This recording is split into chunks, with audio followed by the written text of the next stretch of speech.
You sealed the deck with a single word. 2,000 crew are on the far side of that bulkhead. You know their shift rotations. You trained half of them. And you kill them to save the ship. Not with a gun, with a spoken order.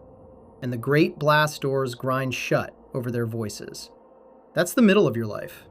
Not the beginning, the middle. You are looking through a viewport the size of a house, and behind you, a whole deck is going cold and silent. Out there, stars. Hard, white, uncaring. Once you would have wept to see them. Now you barely notice. Hold that. It comes back. Here's what's coming, one rung at a time. There are 9 levels to the Imperial Navy, and you will live on every single one. From the bilge boy who never sees the void, all the way up to the chair where fleets move on your signature. This sealed deck is the middle. Below it, everything that made you. Above it, an empty room at the top that nobody warns you about. You'll go down first, all the way down, and climb. Go back, all the way back. Level 1. You are born at the bottom of a warship, in the wet dark below the engineerium, where the deck sweats and the air tastes of oil and rot. This is the bilge, the gut of the ship. Nobody down here has a rank. You have a job, and the job is to keep the vessel's insides from drowning it. Pumping the bilge water, hauling waste, scraping the fungus off the coolant lines with your hands until they crack. You are void-born. You have never stood on a planet. You have never breathed unfiltered air. You have never, not once, seen a star. There are viewports on this ship, grand ones, high up, wide as cathedrals. You will die before you're allowed to look through even one. The Navy keeps you alive for a reason that has nothing to do with mercy. A servitor costs promethium and parts. You cost a bowl of recycled protein. You are cheaper than a machine. That is the whole of your worth, written down somewhere in a ledger you will never read. You are a moving part. You are the part that's cheap enough to waste. You didn't choose this. Nobody down here did. Maybe your mother was void-born too, and you were born screaming into a hammock slung over a coolant shaft, and the ship simply added you to its count. Or maybe you remember, in fragments, a world with a sky, a hive city, a press gang crew coming down the transit tunnels with shock mauls and manacles, taking every able body they could catch. Because a warship burns through crew the way a furnace burns coal, and it is always, always hungry for more. They stamped a number on you, burned it into the skin below your collarbone. That number is your name now, the only name the ship knows you by. When they call it over the Vox, you answer. When they need a body for a job that kills bodies, they read it off a list. You are not a person to this ship. You are an entry. And the terrible thing, the thing that will take you your whole life to understand, is that this stays true all the way to the top. Level 2. They send you up, not far, to the guns. You are a loader now, on a macro cannon battery. And this is a promotion the way a deeper mine is a promotion. The gun is bigger than a house. The shells are the size of tanks, and you and 11 other bodies wrestle each one into the breach on chains and rails, over and over, until your spine is a column of fire.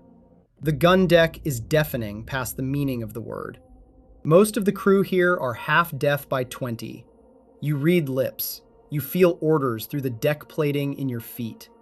And here, in the loudest, worst place you have ever been, is the first kind thing that ever happens to you. There's a man on your gun crew. Older. He's been here longer than anyone should survive. When your hands split open on the rails, he shows you how to bind them so they still grip. He shares his water ration when yours runs out. And he learns your number. Not to shout it, but the way you learn a friend's name. He says it soft, once, like it belongs to a person. Down here, in the gut of a war machine, that is the closest thing to love you will ever be given. Then the enemy comes. The gun deck shrieks. Fire the salvo! The recoil throws the whole battery back on its rails.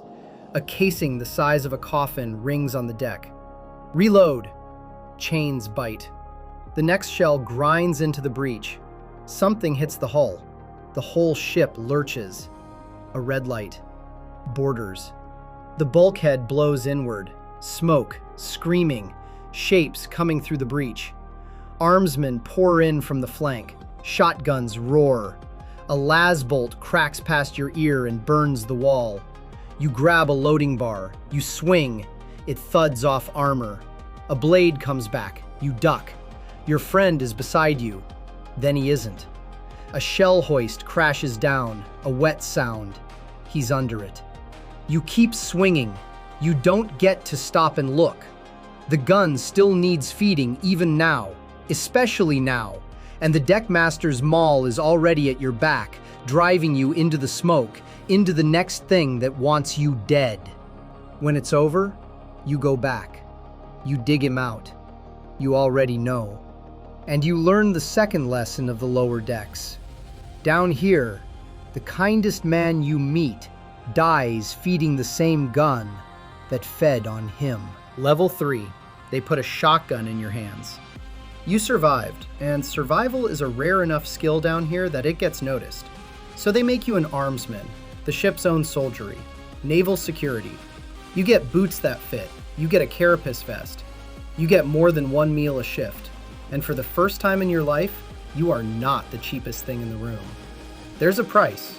There's always a price. Your job is to hold the ship together with fear. You repel boarders, that part you understand. But most days the enemy is closer than that. You put down mutinies, you walk the lower decks with the maul, and the faces you push back into line are your own. The bilge crews, the gun gangs, the number-stamped bodies you lived and starved beside a year ago. When a loader breaks and lunges for an officer, you're the one who breaks his arm. When the bilge stops pumping because the crew is too sick to stand, you're the one sent down to make them stand. You feel it the first time you raise the maul. The click of something turning over inside you. Yesterday you were the back. Today, you are the thing that hits the back. And nobody can tell you the exact hour it changed. Here is what you're really guarding. Not the ship, the wall. Because there is a wall in this ship, and it isn't made of iron. It runs between the people who were born to serve and the people who were born to command. And you have just been handed a maul and told to defend it. You can go a little higher from here, not much. The men above you eat in a different world, sleep in a different world, are made of a different world. You have started to smell the edges of it. Cleaner air, up ship, where the officers walk. And you begin to understand the shape of the thing you're climbing. It isn't a ladder. A ladder, you can climb to the top. This is something else. This has a cut in it, and almost everyone alive on this ship will die on the rung they were born to, without ever once seeing the cut for what it is. You are about to see it. Level 4, the highest a body like yours is meant to go. They make you a petty officer, a deckmaster. You get a section of the lower decks and 100 stamped numbers under your maul, and the ship calls this power. Here's what it actually is. You are the whip that used to be the back. That's the whole of the promotion.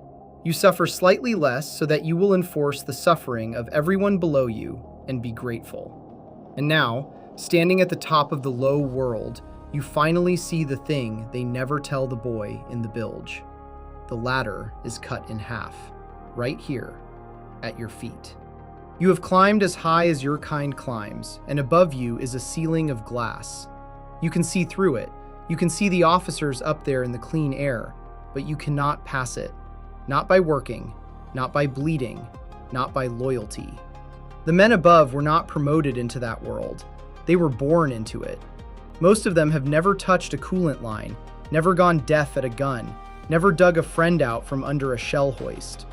They arrived at level 5 the day they were born, and you will die at 4, having earned every single rung with your own skin. That is the design. That is not the system failing. That is the system working exactly as intended. Stop the climb for a second. I want you to try something. Go back through what you just lived and point at the exact step where the boy who wept for the stars became the man who breaks a starving loader's arm. Point at the rung where a person turned into a part. You can't. There isn't one. There's no door you walked through, no line you crossed, no morning you woke up changed. There is only the climb, and each step was small, and each step was survival, and every one of them was reasonable. That is how the Imperium eats a human being. Not in one bite, one rung at a time. Level 5. You cross the glass. Almost no one does. Maybe a boarding action killed every officer on your section, and someone had to give orders, and you were the one still standing. Maybe a captain saw you hold a corridor and took a whim to you. It doesn't matter how. What matters is that you woke up one day on the wrong side of the wall, a commissioned officer, and the strangest thing about it is how little anyone above you feels it. Because to them, you are not a man who climbed. You are a novelty, a ranker who got lucky. The officers around you are a different species. Naval dynasties going back 3,000 years, academy trained, raised from birth to command men they will never have to know. And now you are one of them, and you command men whose names you will never learn. Their stamped numbers scroll past you on a manifest. You approve losses. You do not read the numbers. You were a number once. You have already started to forget what that felt like, and this is the exact middle of the climb. So let me say it plainly, the best is still coming. You are going to stand on a bridge and seal a deck full of the men you used to be. And then you are going to reach the very top and find out what's actually up there. Subscribe now so the algorithm doesn't bury the top of this ladder before you reach it. Because the view from the top is the whole point, and it is not what you think. For the first time in your life, you are allowed to look out. An officer has the right to a viewport. So one day you stand at one, the thing you dreamed about in the bilge, the thing men die never seeing, and you look out at the void you have served your whole life. The stars, real and cold and there. And it's smaller than you thought. Not the void, the feeling. You waited 40 years for this window, and now you're standing at it, and it's just black and lights and the faint hum of the drives through the glass. The boy in the bilge built a cathedral out of this moment. The man at the window can't quite find it. Something in you understood right then that you had traded that boy away, rung by rung, to get here, and you can't remember agreeing to the trade. Level 6. They give you a ship. Not a section, a ship. A cruiser, 3 kilometers of iron and guns and cathedral, 100,000 souls sealed inside her, and every one of those souls is now yours. You are not a captain the way a man captains a boat. You are closer to a god. You hold the power of life and death over more people than most planetary governors will ever rule, and you hold it absolutely. A word from you sends 1,000 men into a breach. A word from you sends 1,000 men out an airlock. Nobody questions the word. That is what the rank is. And you love her. That's the part nobody warns you about. You love the ship, her weight, her guns, the way she answers your hand. You have finally been given something vast and beautiful and entirely yours. And the price of it, the exact price, is printed in the 100,000 lives you now spend to keep her alive. Which brings you back to the middle of your life, the sealed deck. Remember it? It's time to pay for it. The enemy is inside her. Boarders, deck 14. The breach alarm howls. Vox floods with screaming. You watch the runes on the plot. Deck 14 is going. Deck 13 next. Then the engineerium. Your armsmen aren't holding. You know these decks. You crewed them. An officer at your side says it first. Seal it. Vent it. Save the ship. 2,000 of your people are on deck 14. Some of them are winning. It doesn't matter. You give the word. Flat. Quiet. The way you'd read a number off a list. The bulkheads grind shut. The vents open. You hear it through the deck. The roar, then the pressure drop, then nothing. 2,000 voices, gone between one breath and the next. The ship lives. You saved 100,000 by killing 2. The math is clean. The math is always clean. And somewhere on deck 14 is a gun crew exactly like the one that taught you how to bind your hands. and you spent them like coins, and you did not blink, because a captain who blinks loses the ship. You were the bilge once. Tonight, you vented the bilge to save the guns. Nobody up here will ever call that a betrayal. Up here, it's just command. Level 7. They give you more than one. A squadron now. 4 ships, then 6, and a Commodore's flag, and something quiet has changed in the way you see. You used to see faces, then you saw numbers on a manifest. Now you don't even see numbers, you see tonnage. You see hulls on a tactical plot, little runes you slide across the void, and each rune is 100,000 of the men you used to be, and you move them the way a clerk moves entries in a book. It is so much easier up here. That's the horror of it, if you have anything left to be horrified with. Distance does all the work. On the gun deck, a death was a man under a shell hoist, a wet sound, a friend. From the flag bridge, a death is a rune blinking out on a screen, and you have 4 more runes to worry about. You feel nothing at all, because no one can feel 100,000 people. The rank exists precisely so you don't have to. Level 8, a battle fleet. You are an admiral now, and a battle is no longer a fight. It's a ledger. You sit at the plot with the whole engagement spread beneath you like a game, and you spend. You spend a frigate squadron to screen a flank.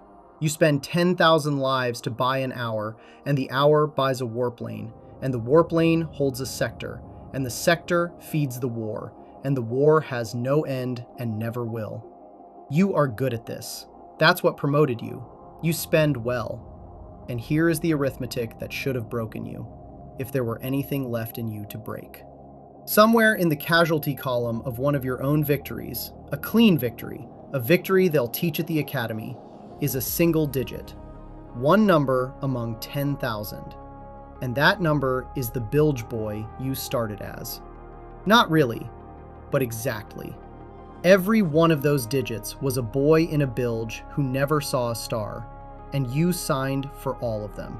And you did not read the list, because a man who reads the list cannot spend it. Level 9, the top of the ladder. There is nothing above you but Terra. You are a Lord Admiral now. The fleets of an entire segmentum answer to your signature. Thousands of ships, billions of lives. A slice of the galaxy so vast that from up here, it stops being places and becomes a map. You answer to no captain, no admiral, no governor. You answer only to the high lords of Terra. And they are so far away, so abstract, that some days it feels like you answer to no one at all. And you have the window. Of course you have the window. The Lord Admiral's viewport is the size of a cathedral, the whole void poured out in front of you. More stars than the boy in the bilge could have imagined in 1,000 years of dreaming. You stand at it, the thing you spent your entire life climbing toward, and you finally understand what you climbed. The stars mean nothing. They're just lights. The window is bigger, that's all. You have a better view now of the same black nothing the bilge boy died without ever seeing. You are still a part in a machine you did not build and cannot stop. You are still an entry in a ledger on a bigger page. The cell is the same cell. They just gave the man at the top a wider window to see how completely he is trapped. There is one thing left. One. Standing at that cathedral window, an old man at the top of the world, you find that you still remember a number. Not your own, his. The old loaders from the gun deck a lifetime ago. The one who bound your hands and shared his water and said your number soft, like it belonged to a person. You never learned his name. Down there, nobody had names, only numbers. You remember his. The whole Imperium worked for 80 years to grind that out of you. To turn the boy who wept for stars into the Lord Admiral who spends fleets without reading the list. It nearly finished the job, but it missed one thing. One number, held quiet in an old man's head, the last proof that a person was ever in here at all. The ladder took everything else. It could not take that. And that, not the fleet, not the window, not the rank, is the only thing up here that was ever really yours. Now pull all the way back and look at the whole climb at once. 9 rungs. Bilge, gun, armsman, deckmaster, officer, Captain, Commodore, Admiral, Lord. You lived on every one. And on every single one, the same thing was true, and you couldn't see it because you were too busy surviving the next step. You were a part, a moving part in a war machine, valued exactly as much as you cost and not 1 gram more. The bilge boy cost a bowl of protein. The Lord Admiral costs a segmentum's worth of politics. Different price. Same kind of thing. The higher you climbed, the wider the view, and the smaller you got. Until at the very top, you could see almost the whole galaxy. And you had almost completely disappeared. You die in the chair. Most Lord Admirals do. Old and dry and finished, in a command throne on a flag bridge, with the cathedral window in front of you and the stars burning cold behind the glass.